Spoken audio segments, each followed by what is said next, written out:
Hello दोस्तों, STRIDE science classes में आपका स्वागत है। आज हम पढ़ने वाले हैं अध्याय 9 आनुवांशिकता एवं जैव विकास।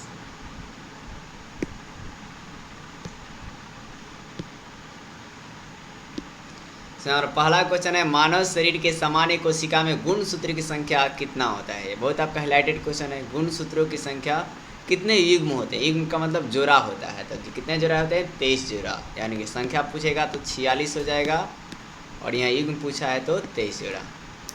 नेक्स्ट है, वंशगत नियमों का प्रतिपादन किसने किया था। तो ग्रेगर जॉन मेंडल ने। यह भी आपका बहुत इम्पोर्टेंट सवाल है। ग्रेगर जॉन मेंडल ने वंशगत का प्रतिपादन किए थे। है क्या? गुणसूत्र की खोज कितने ईस्वी में हुई थी? तो 1875 में हुआ था। गुणसूत्र की खोज कितने में हुआ था? तो 1875 में। नेक्स्ट है, अड़हुल किस प्रकार का फूल है। तो अड़हुल आपका द्विलिंगी फूल है। ये भी इंपॉर्टेंट क्वेश्चन है। नेक्स्ट है, समजात अंगों का उदाहरण क्या है। तो हमारे हाथ और कुत्ते का जो अग्रपाद होता है, हमारे हाथ और कुत्ते का जो अग्रपाद होता है वो क्या होते हैं? समजात अंग होते हैं। ये भी इंपॉर्टेंट क्वेश्चन है। नेक्स्ट है, एक उभयलिंगी जंतु कौन सा है। तो जब आपका केचुआ है उभयलिंगी होता है। नेक्स्ट है, कीटों के पंख और चमगादड़ के पंख किस तरह के अंग होते हैं। तो संवृत अंग होते हैं। कैसे अंग होते हैं जी? संवृत अंग होते हैं। नेक्स्ट है, प्राकृतिक चयन का सिद्धांत किसने किया था। तो डार्विन ने किए थे। प्राकृतिक चयन का सिद्धांत किसने दिए थे? तो डार्विन ने दिए थे। नेक्स्ट है, द ऑरिजिन ऑफ स्पीसीज नामक पुस्तक किसने लिखी थी। तो डार्विन ने लिखी थी। ये भी इंपॉर्टेंट सवाल है। नेक्स्ट है, मेंडल ने मटर पौधा किस विभिन्न विकल्पी के लक्षणों को चयनित किया था। तो जो गोल मटर का पौधा था उसको उन्होंने विकल्प चुना था। नेक्स्ट है, मानव में ऑटोसोम की संख्या कितनी होती है। तो ऑटोसोम की संख्या कितनी होती है? तो 22 जोड़ी होती है, और क्रोमोसोम की संख्या गुणसूत्र की संख्या 23 जोड़ी होती है। नेक्स्ट है, मनुष्य में लिंग निर्धारण किसे किया जाता है। तो लिंग क्रोमोसोम से किया जाता है। लिंग क्रोमोसोम से किया जाता है। नेक्स्ट है, मानव में युग्मक में गुणसूत्र की संख्या कितनी होती है। तो युग्मक गुणसूत्र की संख्या 23 जोड़ा होता है। नेक्स्ट है, मेंडल ने एक संकरण का प्रयोग के दौरान F2 पीढ़ी में लंबे पौधे का लक्षण पारोपी अनुपात क्या होता है। तो 3:1 होता है। 3:1 होता है। नेक्स्ट है, मानव शरीर में कितने जीन होते हैं।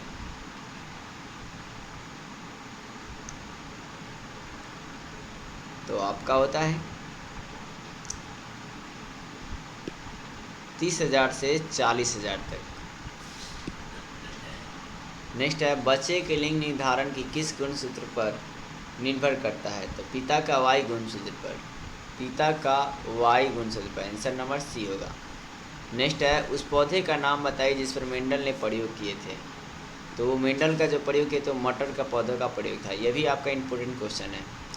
नेक्स्ट है, मेंडल ने मटर के कुल पौधों को कुल कितने जड़ों के विकल्पों का अध्ययन किया था। तो 7 विकल्पों का अध्ययन किए थे। नेक्स्ट है, मेंडल ने अपने प्रयोग किस पौधों का चयन किया था। तो मटर के पौधों के चयन किया था। नेक्स्ट है, जीव विज्ञान की वो शाखा जिसमें आनुवांशिकता का अध्ययन करते हैं उसको जेनेटिक्स कहा जाता है। नेक्स्ट है, पुरुषों का कौन सा गुणसूत्र होता है। तो XY गुणसूत्र होता है। पुरुषों क्या होता है जी? XY गुणसूत्र होता है। नेक्स्ट है, किसी जीव की जीन संरचना कहलाती है। तो जीन प्रारूप या जीनोटाइप कहलाता है। नेक्स्ट है, मेंडल ने अपने प्रयोग के लिए बगीचे में उगाए जाने वाले किस पौधों का चयन किया था। तो साधारण मटर का प्रयोग किया था। नेक्स्ट है, जीव विज्ञान की वह शाखा जिसके अंतर्गत विभिन्नता और आनुवंशिकता का अध्ययन किया जाता है वो क्या कहलाता है। तो आनुवंशिकी कहलाता है। क्या कहलाता है जी? आनुवंशिकी कहलाता है। नेक्स्ट है, अफ्रीकी मानव का सबसे निकट संबंध किससे है।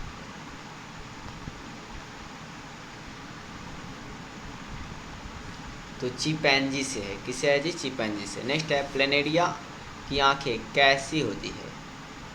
तो बहुत साधारण आपका होता है। नेक्स्ट है गुणसूत्र बने होते हैं। डीएनए तथा प्रोटीन से बने होते हैं। गुणसूत्र किससे बने होते हैं? तो डीएनए तथा प्रोटीन से।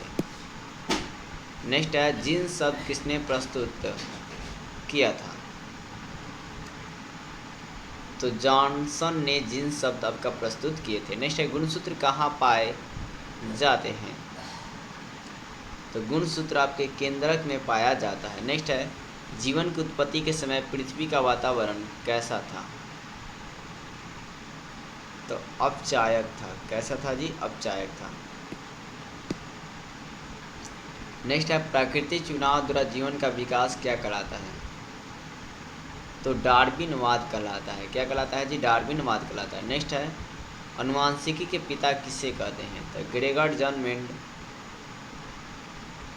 अनुवांशिकी के पिता ग्रेगर जॉन मेंडल को कहा जाता है। नेक्स्ट है उपार्जित लक्षणों का वांशगति सिद्धांत का प्रतिपादन किसने किए थे? तो लैमार्क ने किए थे। उपार्जित लक्षणों का वांशगत सिद्धांत किसका कौन किए थे? तो लैमार्क जी किए थे। नेक्स्ट है पक्षी एवं चमगादड़ के पंख किस प्रकार के अंग के श्रेणी में आते हैं? तो असंजात के श्रेणी में आते हैं। नेक्स्ट है स्त्रियों में पाया जाने वाला लिंग क्रोमोसोम का जोड़ा है तो XX होता है। क्या होता है जी? XX होता है। नेक्स्ट है किस प्रकार के प्रोटीन द्विगुण क्षमता होती है? तो डीएनए में क्या होता है? द्विगुण क्षमता होता है। नेक्स्ट है विकास का आधारभूत घटना क्या है?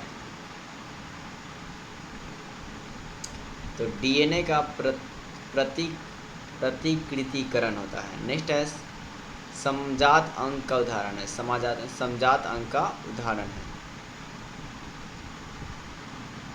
तो पक्षी के डीएनए, पक्षी के क्या है जी? डीएनए जो है आपका समजात अंग का उदाहरण। नेक्स्ट है जीन कहाँ पाए जाते हैं? तो जीन आपके गुणसूत्र में पाए जाते हैं। नेक्स्ट है वह कौन सा कारक है जो वंशगत लक्षणों को नियंत्रित करता है? तो वो होता है जीन जो होता है आपका नियंत्रित करता है। नेक्स्ट है कोशिका का अभिविकल्प का आधारभूत लक्षण क्या है? तो आपका केंद्रक होता है। नेक्स्ट है किसानों के द्वारा जंगली गोभी विभिन्न प्रकार के गोभी का विकास क्या कहलाता है? तो कृत्रिम चयन कहलाता है। क्या कहलाता है जी? कृत्रिम चयन कहलाता है। नेक्स्ट है डायनासोर का किसका उदाहरण है? तो सरीसृप का उदाहरण है। डायनासोर किसका उदाहरण है? सरीसृप का। नेक्स्ट है ब्रोकोली का विकास किस विधि के से होता है? तो कृत्रिम चयन से आपका होता है। नेक्स्ट है किसी स्थान पर मानव का उत्तम स्थान माना जाता है? तो आपका अफ्रीका माना जाता है। किसी स्थान को मानव का उत्तम स्थान क्या माना जाता है? तो अफ्रीका माना जाता है। नेक्स्ट है मनुष्य में कोशिका गुणसूत्र की संख्या कितनी होती है? तो है क्या यहाँ पर गुणसूत्र का युग्म नहीं पूछा है तो यहाँ पर हो जाएगा 46 होता है। कितना होता है जी? 46। नेक्स्ट है यदि लक्षण ए अलैंगिक जनन वाले में 10% पाया जाता है और बी में 60% पाया जाता है तो पहले कौन सा लक्षण आपका उत्पन्न होगा? तो आपके पहले क्या होंगे? लक्षण ए उत्पन्न होंगे। पहले क्या होंगे? लक्षण क्या होंगे जी? आपका ए उत्पन्न होगा। नेक्स्ट है गुणसूत्र X और XY के नाम से जाने जाते हैं तो लिंग गुणसूत्र के नाम से जाना जाता है। X और क्या होगा? XY रहेगा तो इसे लिंग गुणसूत्र के नाम से जाना जाता है। नेक्स्ट है अंडाणु और शुक्राणु को कौन से बच्चे लिंग का निर्धारण करते हैं? तो शुक्राणु जो होते हैं वो बच्चे का निर्धारण करते हैं। नेक्स्ट है एक नवजात बच्चे XY गुणसूत्र में युग्म पाया जाता है तो लड़का या लड़की? तो वो जो आपका होगा लड़का होता है। XY गुणसूत्र अगर पाया जाएगा तो क्या होगा? लड़का। उस वैज्ञानिक का नाम बताइए जिससे प्रेतक लक्षणों को पीढ़ी दर पीढ़ी अनुवांशिकी अध्ययन का प्रथम बार किया जाता है। तो वो आपका मेंडल ने किए थे। कौन किए थे जी? Mendel, Gregor John Mendel. Next है मेंडल के द्वारा अपने अनुवांशिकी प्रयोग किस पौधा पर किए थे? तो मटर पर किए थे। नेक्स्ट है मानव में कितने रक्त समूह होते हैं?